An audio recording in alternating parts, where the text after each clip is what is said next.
प्यारे बच्चों, आज हम कक्षा 9 विषय हिंदी क्षितिज भाग 1 के काव्य खंड पाठ 9 कबीर के साखियों एवं सबद का अध्ययन करेंगे। साखियाँ एवं सबद पढ़ने से पहले एक छोटा सा जीवन परिचय कवि कबीर के बारे में। कबीर भक्ति काल की निर्गुण काव्य धारा के प्रमुख कवियों में से एक है। ऐसा माना जाता है कि इनका जन्म सन 1391 में काशी में हुआ और सन 1518 के आसपास मगहर में इनका देहांत हुआ। कबीर अनपढ़ संत थे। वे पदों की रचना करते तथा गाते।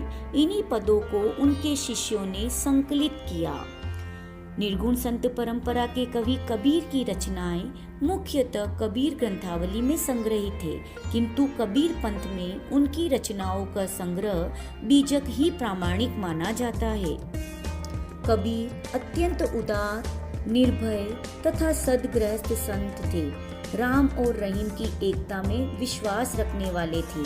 कबीर के काव्य में गुरु भक्ति, साधु महिमा, आत्मबोध तथा ईश्वर के प्रति अथाह प्रेम की अभिव्यक्ति हुई है। कबीर ने तत्कालीन सामाजिक बुराइयों, मूर्ति पूजा, छुआछूत, ऊंच नीच की भावना आदि पर प्रहार किया है। इन्होंने हिंदू मुसलमान एकता तथा विभिन्न धर्मों के बीच सामंजस्य स्थापित करने का प्रयास किया। इन्होंने दोनों धर्मों के तथाकथित ठेकेदारों की कड़े शब्दों में निंदा की।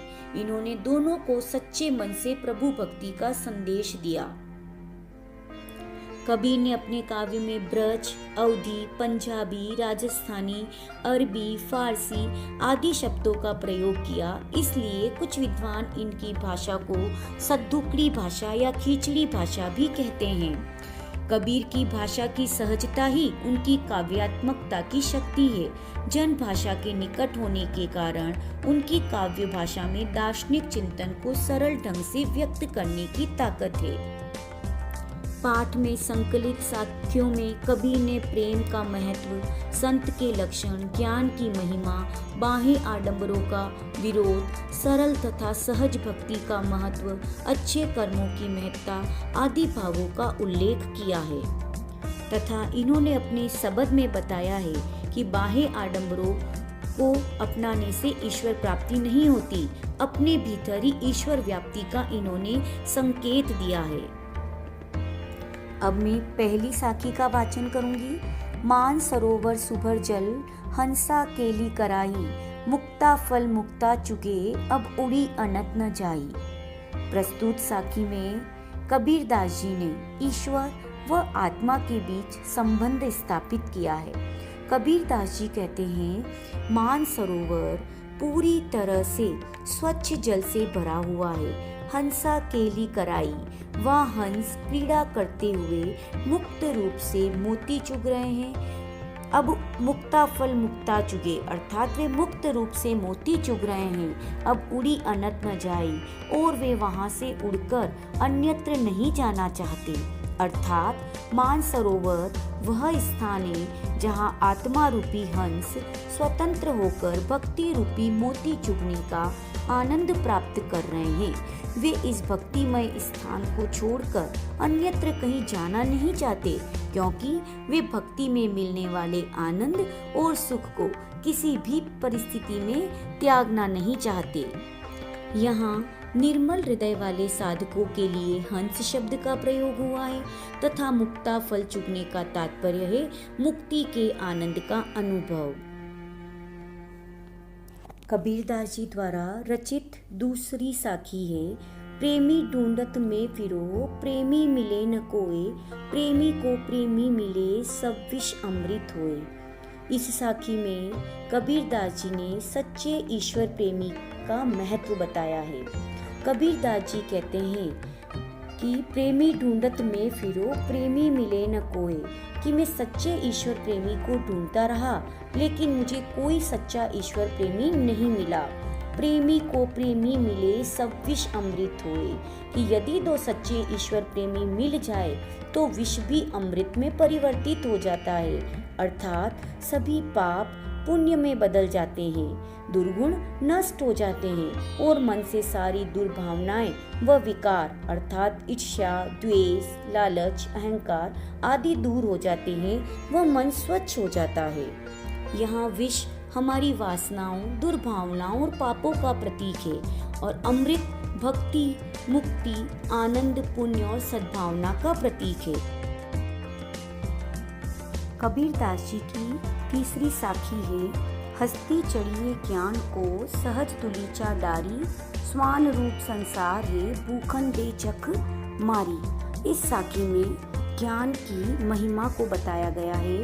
कबीरदास जी कहते हैं, हस्ती चढ़िए ज्ञान को सहज दुलीचा डारी, हे साधको, हे सज्जन पुरुषों, तुम ज्ञान रूपी हाथी पर सहजता रूपी अर्थात सरलता रूपी आसन डालकर बैठ जाओ, मन में सरलता धारण कर लो। स्वान रूप संसार है भूखन दे जखमारी, यह संसार तो कुत्ते के समान है, उसे भोंक भोंक कर अपना समय बर्बाद करने दो। अर्थात संसार की निंदा की परवाह किए बिना निरंतर ज्ञान मार्ग पर अग्रसर रहो व भक्ति का आनंद लो। यहाँ पर स्वान रूप संसार है, इसमें रूपक अलंकार है। चौथी साखी है, पखा पखी के कान ने सब जग रहा बुलान, निरपक होई के हरि भजे सोई संत सुजान। इस साखी में भक्ति मार्ग पर निष्पक्ष होकर चलने के लिए कहा गया है। कवि कहते हैं, पखा पखी के कान ने अर्थात पक्ष विपक्ष में पढ़कर पक्ष विपक्ष के कारण, तर्क वितर्क के कारण मनुष्य जो है वो ईश्वर को भूल गया है, सब जग रहा भुलान। कवि का मानना है, निरपक होई के हरि भजे सोई संत सुजान, कि जो निरपक अर्थात निष्पक्ष होकर ईश्वर की आराधना करता है, जो हिंदू मुस्लिम में भेद नहीं करता, वही सच्चा व समझदार संत होता है। इसमें निष्पक्ष भक्ति पर बल देते हुए सच्चे संत की पहचान बताई गई है। सोई संत सुजान में सवर्ण की आवृत्ति के कारण अनुप्रास अलंकार है। कबीरदास जी की अगली साखी है, हिंदू मोआ राम कही मुसलमान खुदाई, कहे कबीर सो जीवता जो दुहु के निकट न जाई। इस साखी में कबीरदास जी ने एकेश्वरवाद पर बल दिया है। कवि कहते हैं, हिंदू मुआ राम कही मुसलमान खुदाई, अर्थात वह हिंदू मरे हुए के समान है जो ईश्वर को राम मानता है, और वह मुसलमान भी जो ईश्वर को खुदा कहता है। अर्थात हिंदू जन राम का नाम ले लेकर मर गए और मुसलमान खुदा कहते मर गए, पर दोनों ही ईश्वर को न पा सके। अर्थात वे आपसी भेदभाव में पड़कर कट्टर हो गए। कहे कबीर सो जीवता जो दुहु के निकट न जाई। कबीरदास जी कहते हैं, संसार में तो वही जीवित है जो इन दोनों से अलग होकर, जो इन दोनों के ही निकट नहीं जाता, जो इन दोनों से अलग होकर ईश्वर की आराधना करता है। अर्थात जो राम व रहीम के भेद को नहीं मानता और संसार के सभी प्राणियों को ईश्वर की संतान मानते हुए मानवता को सबसे ऊपर समझता है, वही जीवित कहलाने के योग्य है।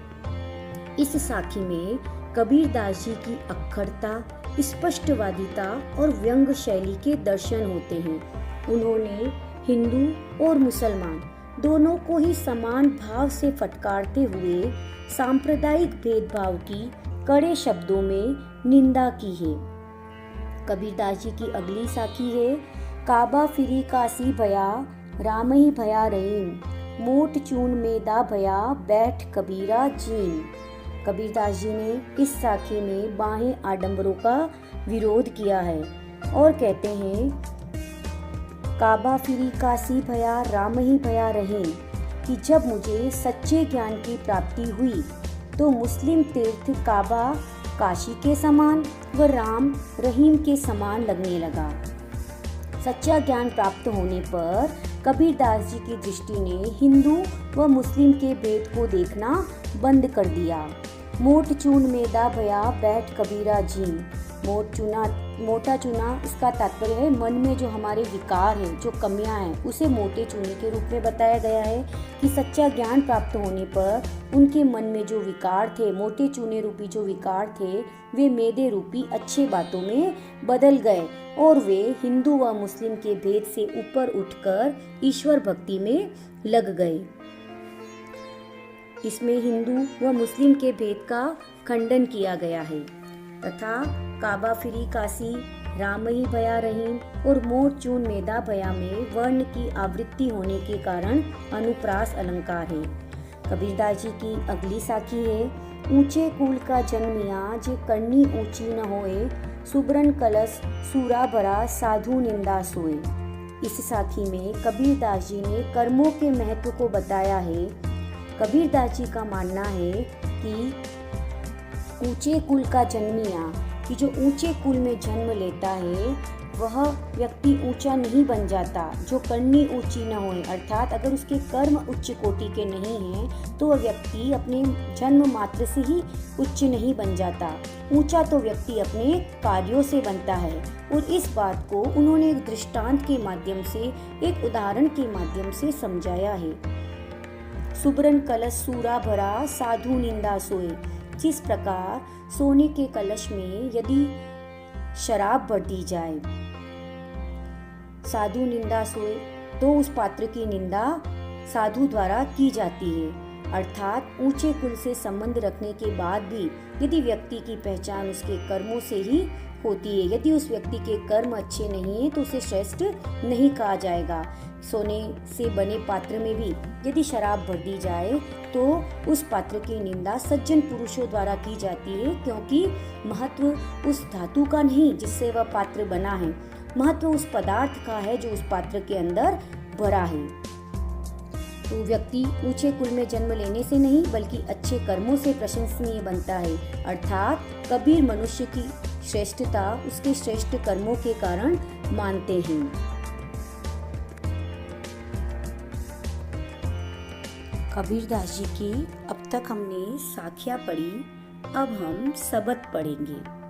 कबीरदास जी का सबद हमारे पाठ में जो संकलित है, मोको कहाँ ढूंढे बंदे मैं तो तेरे पास में, ना में देवल ना में मस्जिद ना काबे के लाश में, ना तो कोने क्रिया कर्म में ना ही योग बैराग में, खोजी होए तो तुरते मिली हो पल भर की तलाश में।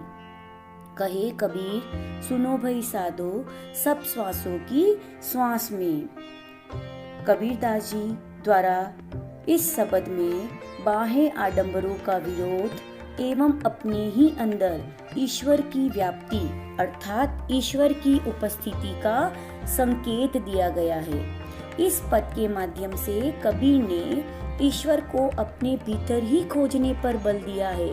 कवि ईश्वर को धार्मिक स्थानों का वासी न कहकर मनुष्य को अपने भीतर ही खोजने के लिए प्रेरित करता है। मोको कहाँ ढूंढे बंदे मैं तो तेरे पास में, यहाँ मोको शब्द ईश्वर के लिए और तेरे शब्द का प्रयोग मनुष्य के लिए किया गया है। इस शब्द में निराकार ब्रह्म ने मनुष्य को संबोधित करते हुए कहा है, हे मनुष्य तुम मुझे कहाँ ढूंढ रहे हो, मैं तो तेरे पास में अर्थात मैं तो तुम्हारे पास अर्थात तुम्हारे भीतर ही निवास करता हूँ। न मैं देवल न मैं मस्जिद न काबे के लाश में, न मैं मंदिर में हूँ न मैं मस्जिद में हूँ। मेरी उपस्थिति कैलाश पर्वत अथवा काबा नामक तीर्थ स्थानों पर भी नहीं है, न तो कोने क्रिया कर्म में न ही योग बैराग में। मेरी प्राप्ति धार्मिक कर्म कांडों अथवा योग वैराग्य द्वारा भी संभव नहीं है, क्योंकि मैं उनमें भी निवास नहीं करता हूँ। मैं किसी आडंबर युक्त क्रिया में भी नहीं मिल सकता। खोजी होए तो तुरंत मिलो पल भर की तलाश में।